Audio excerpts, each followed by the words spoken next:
Welcome to Swords and Hammers.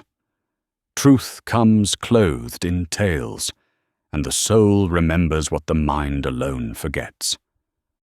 The world is loud, but for the next few minutes, it can wait. Take a moment. Settle yourself. Listen well. Come, let us begin. The Two Smithies. A tale of the soul's forging. In the days when the world was younger, and truth wore the colours of legend, there stood in a certain kingdom two smithies. Every soul born into that realm entered the world as a piece of raw iron, shapeless, potential rich, but utterly unfinished. And this was the law of that land. No iron could remain unforged. Each piece must be brought to one smithy or the other. There was no third way. The first smithy stood in the marketplace, its door wide and welcoming.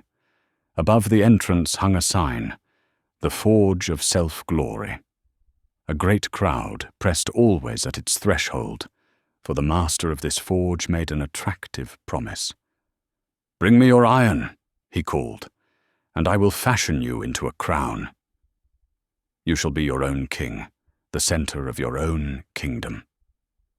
The fires within burned bright with ambition, and the hammer rang with the rhythm of worldly wisdom.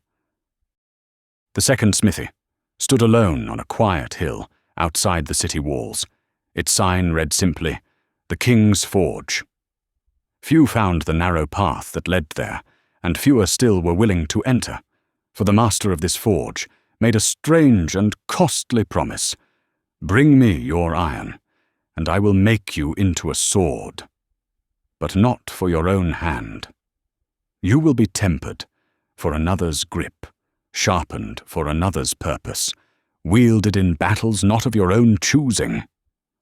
Now there came to these smithies a young knight.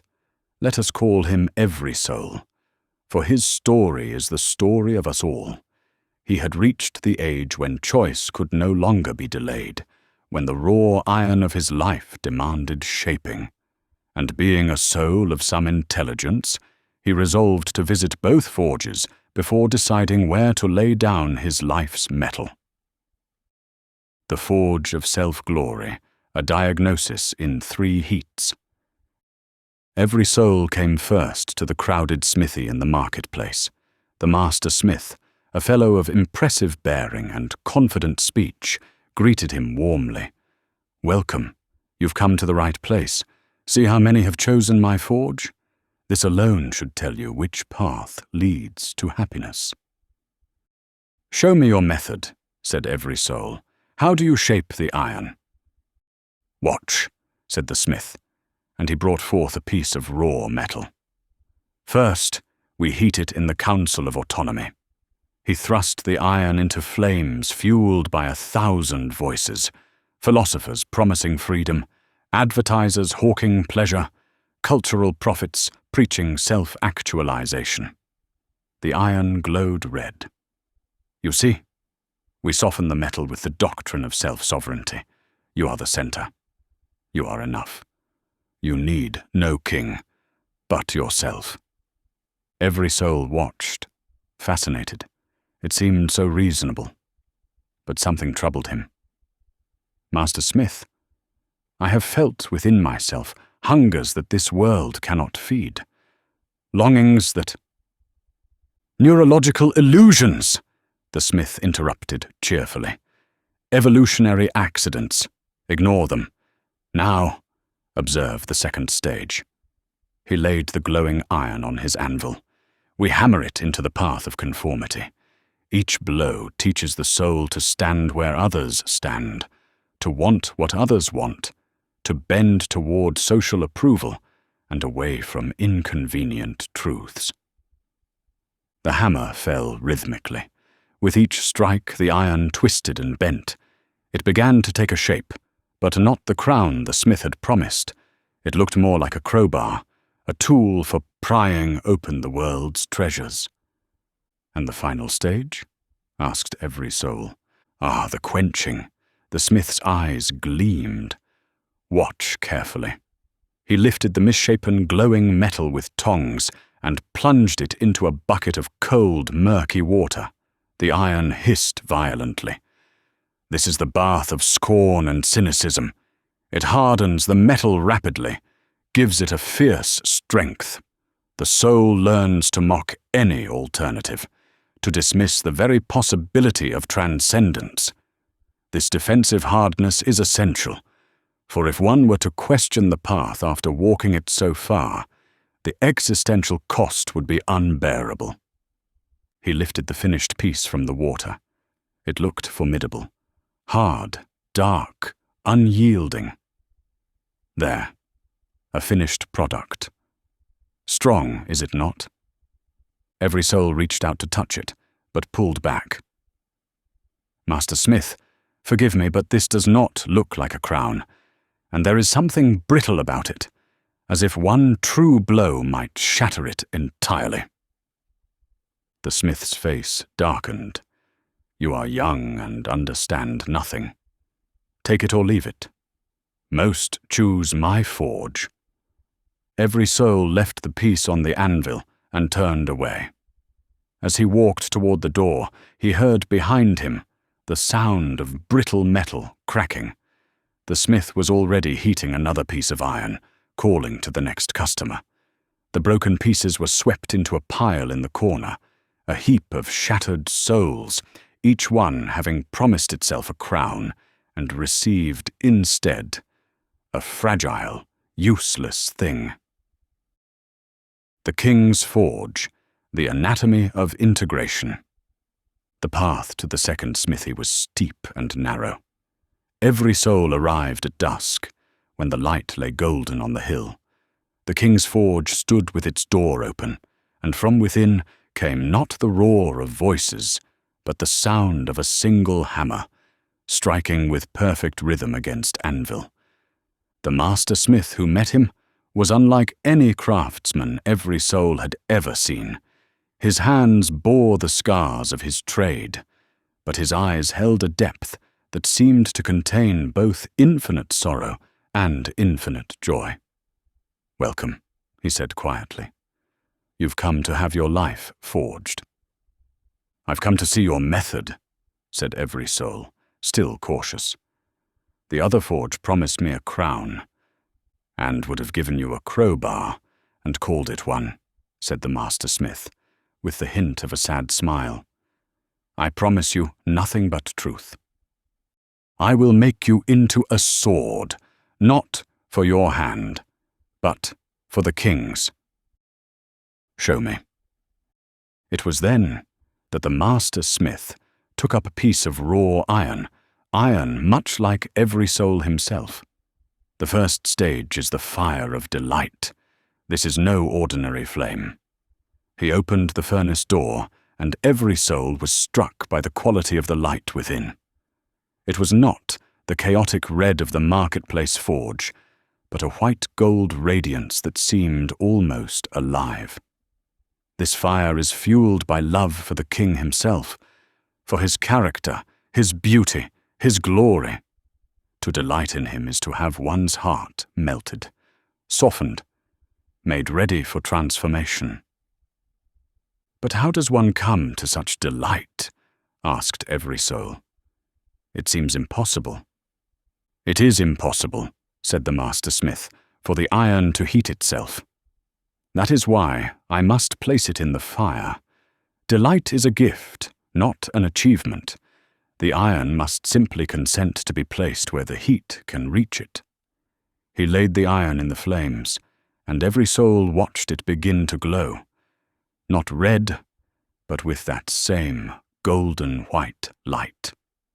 "Now," said the master smith, drawing the glowing iron from the furnace with great care, "comes the shaping hammer." He laid it on his anvil, an anvil that seemed to every soul to be marked with strange characters, like words in an ancient tongue. This anvil is the truth of the king's word, and this hammer, he lifted a tool that gleamed like silver, is meditation upon that truth, day and night, Each strike applies divine reality to the metal of daily life. The hammer fell, once, twice, again and again, with perfect rhythm and devastating accuracy. Every soul watched, mesmerized. Unlike the chaotic pounding at the first forge, this was a dance, a conversation between master and metal. Each blow seemed to whisper something. You are not your own. You are loved. You are purposed. You are being made new. Does it not hurt the iron? Asked every soul softly. Indeed it does, said the master smith, never pausing in his work. The fire burns. The hammer strikes. There is no transformation without pain. But see, I do not strike blindly. Every blow has purpose. I am not deforming the iron. I am reforming it into what it was always meant to become. Slowly, beautifully, a shape emerged. A blade, straight, true, keen. Not a crowbar for theft, but a sword for service. Not a brittle, twisted thing, but something with both strength and flexibility, able to bend without breaking. Now, he said, the tempering. He then lifted the glowing blade and carried it not to a bucket of dirty water, but to a clear, flowing river that ran beside the forge. This is the river of the Spirit, an endless, inexhaustible source of life. The quenching here does not make brittle, but makes strong.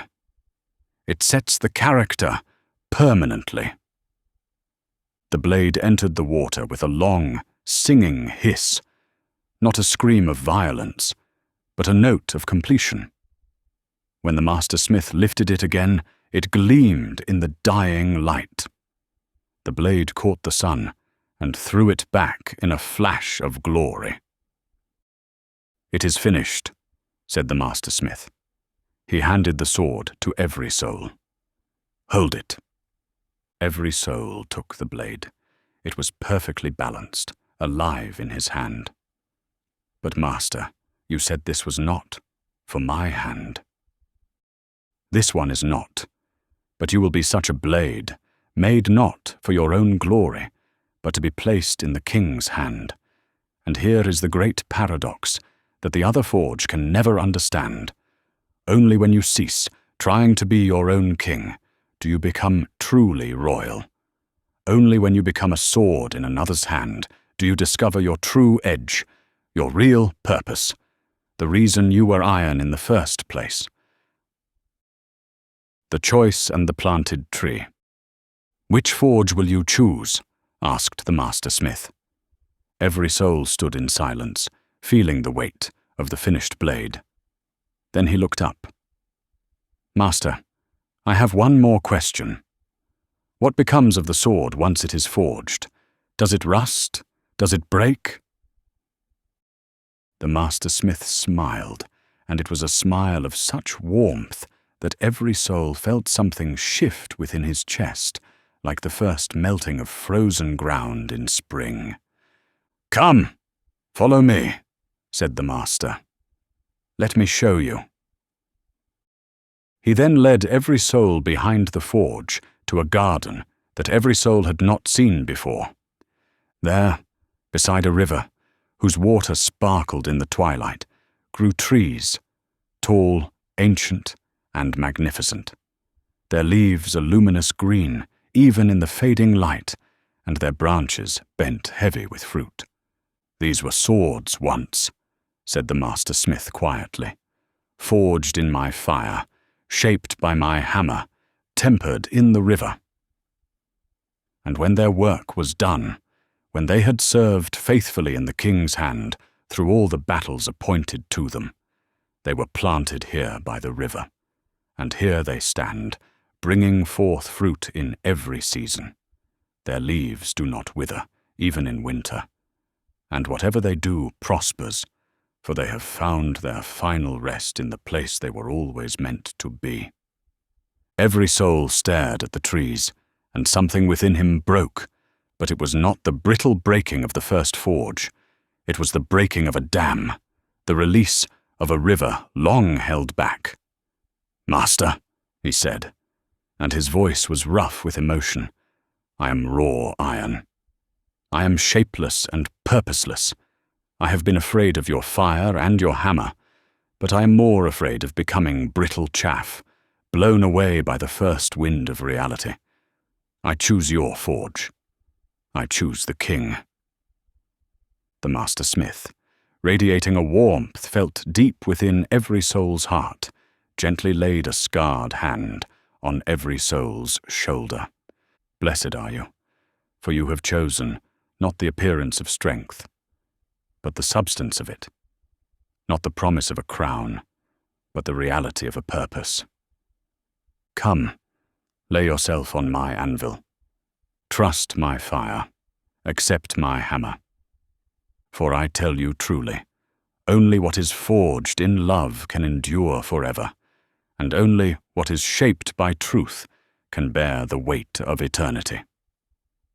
And so, every soul entered the king's forge, and though the fire was hot and the hammer heavy, he found that the master smith's hand was sure, his aim was perfect, and his purpose was not destruction, but the most profound creation of all, the transformation of raw, formless iron into a blade fit for a king's hand, and finally into a tree planted by rivers of water, bearing fruit in its season, its leaf never withering, prospering in all it does. For this is the great law of that kingdom, and of all kingdoms. There are only two forges, and every soul must choose.